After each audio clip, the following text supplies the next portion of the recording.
आज की इस वीडियो में मैं तुम्हें बताऊंगा कि एग्रीकल्चर प्रैक्टिसेस क्या होती है।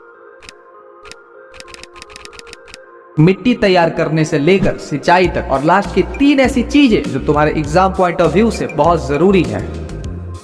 तो पिछले क्लास में हमने डिस्कस किया था कि कैसे किसी किसान को उसके सारे स्टेप्स एक निश्चित समय सीमा पे लेने होते हैं, नहीं तो उसकी फसल खराब हो जाएगी। इन्हीं स्टेप्स को फार्मिंग प्रोसेस या एग्रीकल्चर प्रैक्टिसेस कहते हैं, जिसमें सबसे पहले आता है मिट्टी तैयार करना।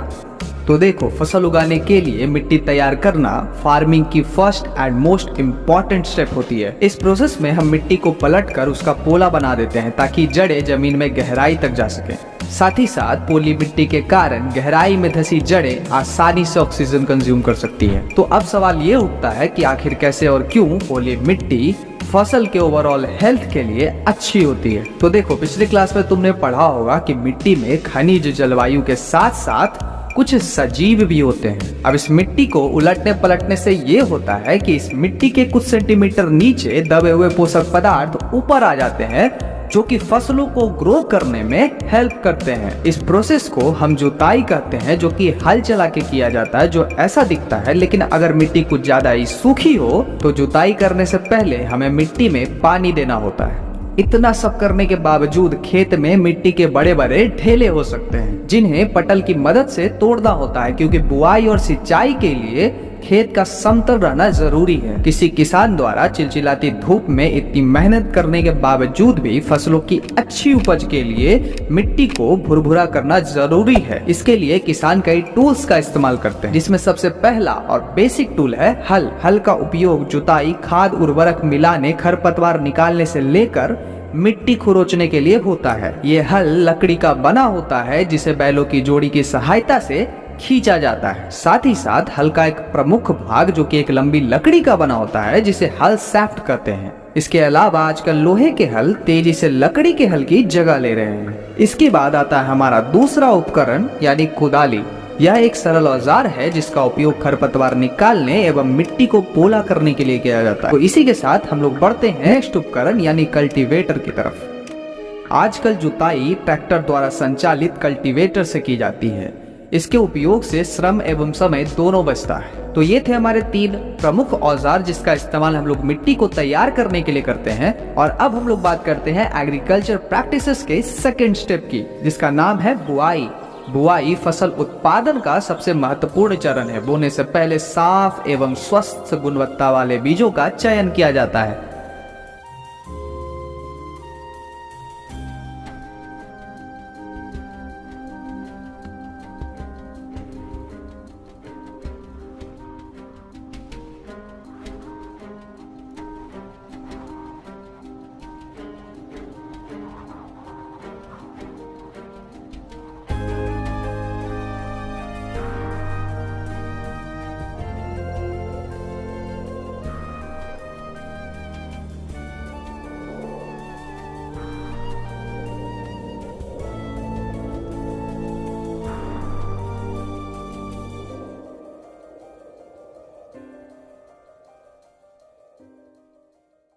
बूझो, एक दिन मैंने माँ को देखा कि माँ चने की कुछ बीज बर्तन में रख करके उसमें पानी डाल रही थी।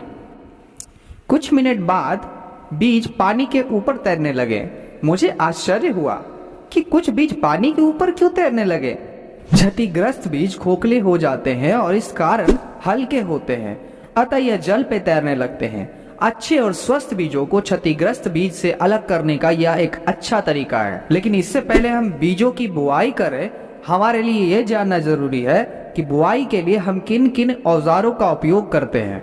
आजकल बुआई के लिए ट्रैक्टर द्वारा संचालित सीड ड्रिल का उपयोग होता है। इसके द्वारा बीजों में समान दूरी एवं गहराई बनी रहती है। यह सुनिश्चित करता है कि बुआई के बाद बीज मिट्टी द्वारा ढक जाए। इससे बीजों को पक्षियों द्वारा खाए जाने से रोका जा सकता है। सीड ड्रिल द्वारा बुआई करने से समय एवं श्रम दोनों की बचत होती है। इससे पौधों को सूर्य का प्रकाश और पोषक तत्व एवं जल पर्याप्त मात्रा में प्राप्त होते हैं। अधिक घनेपन को रोकने के लिए कुछ पौधों को निकाल कर हटा दिया जाता है।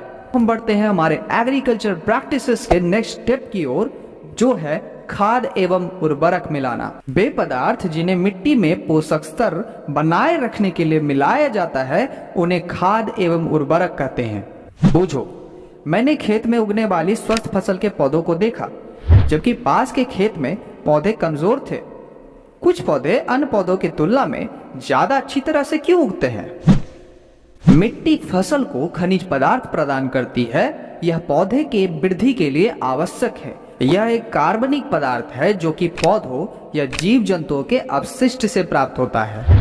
पौधों और जीव जंतुओं के अवशिष्ट को एक गड्ढे में डाला जाता है तथा इसका अपघटन करने के लिए खुले में छोड़ दिया जाता है। अपघटन कुछ सूक्ष्म जीवों द्वारा होता है और यही अपघटित पदार्थ खाद के रूप में उपयोग किया जाता है। आप क्लास 6 में बर्मिंग कंपोस्टिंग अथवा केचुए द्वारा खाद तैयार करने के विषय में पढ़ चुके हैं। एक्टिविटी 1.2, मूंगी अथवा चने के बीज लेकर उन्हें अंकुरित कीजिए। इसमें से एक ही आकार वाले 3 बीज छांट लीजिए। अब 3 ग्लास अथवा ऐसे ही पात्र लीजिए। इन पर A, B एवं C निशान लगाइए। गिलास A में थोड़ी सी मिट्टी लेकर इसमें थोड़ी सी गोबर या खाद मिलाइए।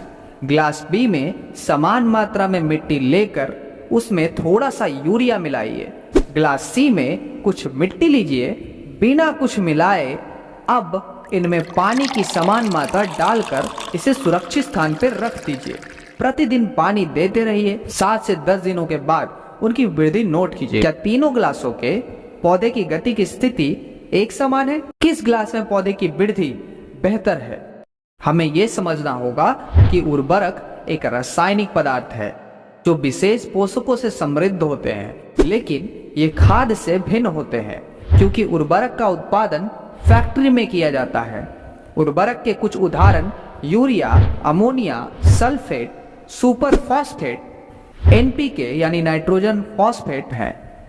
इसके उपयोग से किसानों को गेहूं, धान तथा मक्का जैसी फसलों की अच्छी उपज प्राप्त करने में सहायता मिलती है। परंतु उर्वरकों के अत्यधिक उपयोग से मिट्टी की उर्वरता में कमी आ जाती है। यह जल प्रदूषण का भी एक स्रोत बन गए हैं। अतः मिट्टी की उर्वरता बनाए रखने के लिए हमें उर्वरकों के स्थान पर जैविक खाद का उपयोग करना चाहिए अथवा 2 फसलों के बीच में खेत को कुछ समय के लिए बिना कुछ उगाए छोड़ देना चाहिए। किसानों को इस पद्धति को अपनाने के लिए प्रोत्साहित किया गया है। अब हम लोग बढ़ते हैं एग्रीकल्चर प्रैक्टिसेस के नेक्स्ट स्टेप यानी सिंचाई की तरफ। जीवित रहने के लिए प्रत्येक जीव को जल की आवश्यकता होती है। पौधे की वृद्धि एवं परिवर्धन के लिए जल का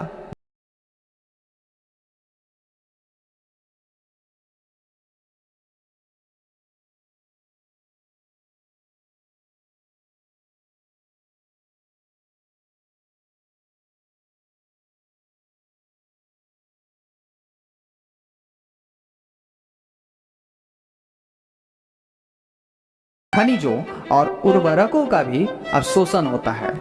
पौधों में लगभग 90% जल होती है। जल आवश्यक है क्योंकि बीजों का अंकुरण शुष्क स्थिति में नहीं हो सकता। जल में घुले हुए पोषक का स्थानांतरण पौधे के प्रत्येक भाग में होता है, जब फसल को पाले एवं गर्म हवा से रक्षा करता है। स्वस्थ फसल की वृद्धि के लिए खेत में नियमित रूप से पानी देना आवश्यक है। निश्चित अंतराल पर खेत में जल देना सिंचाई कहलाता है। तो हम बढ़ते हैं हमारे एग्रीकल्चर प्रैक्टिसेस के अगले स्टेप यानी खरपतवार से सुरक्षा की ओर। बूझो और पहेली गेहूं के खेत में गए और उन्होंने देखा कि खेत में फसल के साथ कुछ अन्य पौधे भी उग रहे हैं। बूझो, क्या ये अन्य पौधे विशेष उद्देश्य के लिए उगाए गए हैं? खेत में कई अनावंछित पौधे प्राकृतिक रूप से फसल के साथ उग जाते हैं। इन आवंछित पौधों को खरपतवार कहते हैं। खरपतवार हटाने को निराई यानी बीडिंग कहते हैं। निराई आवश्यक है क्योंकि खरपतवार जल, पोषक, जगह और प्रकाश की स्पर्धा कर फसल की वृद्धि में प्रभाव डालते हैं। कुछ खरपतवार कटाई में भी बाधा डाल सकते हैं। खरपतवार को हटाने एवं उनकी वृद्धि को नियंत्रित करने के लिए किसान विभिन्न तरीके अपनाता है। फसल उगाने से पहले खेत जोतने से खरपतवार उखाड़ने एवं हटाने में सहायता मिलती है। इससे खरपतवार के पौधे सूखकर मिट्टी में मिल जाते हैं। खरपतवार पौधों को हाथ से जड़ सहित उखाड़कर अथवा भूमि के निकट से काटकर समय समय पे हटा दिया जाता है। यह कार्य खुरपी या हैरो की सहायता से किया जाता है। रसायनों के उपयोग से भी खरपतवार नियंत्रित किया जाता है, जिन्हें खरपतवार नाशी कहते हैं, जिनका खेतों में छिड़काव किया जाता है, जिससे खरपतवार पौधे मर जाते हैं परंतु फसल को कोई हानि नहीं होती। खरपतवार नाशी को जल में मिलाकर आवश्यकता अनुसार फुहार की सहायता से खेत में छिड़काव करते हैं। इसके बाद हम बढ़ते हैं हमारे एग्रीकल्चर प्रैक्टिसेस के नेक्स्ट स्टेप यानी भंडारण की तरफ। उत्पाद का भंडारण एक महत्वपूर्ण कार्य है। यदि फसल के दानों को अधिक समय तक रखना हो तो उन्हें नमी, कीट, चूहे एवं सूक्ष्म जीवों से सुरक्षित रखना होगा। ताजे फसल में नमी की मात्रा अधिक होती है। यदि फसल के दानों को सुखाए बिना भंडारित किया गया तो उनके खराब होने अथवा जीवों द्वारा आक्रमण से वे अंकुरण के लिए अनुपयोगी हो जाते हैं। इसीलिए भंडारण से पहले दानों को धूप में सुखाना आवश्यक है, जिससे उनकी नमी में कमी आ जाए। इससे उनकी कीट, जीवाणु एवं कवक से सुरक्षा हो जाती है। किसान अपनी फसल उत्पाद का भंडारण जूट के बोरों या धातु के बड़े पात्र में करते हैं, परंतु बीजों का बड़े पैमाने पे भंडारण गृहों में किया जाता है ताकि उन्हें चूहों एवं कीटों से सुरक्षित रखा जा सके। सो आज के लिए इतना ही गाइस। यार देखो, इस वीडियो को बनाने में बहुत मेहनत लगती है यार, मतलब कि 2 से 3 दिन लगते हैं। तो अगर तुम नीचे कमेंट करोगे और इस वीडियो को लाइक करोगे तो मुझे दिल से बहुत ज़्यादा खुशी होगी। और तुम मुझे कमेंट्स में बताओ कि तुम्हें नेक्स्ट वीडियो किस चीज़ पे चाहिए। Thank you so much for watching and good bye.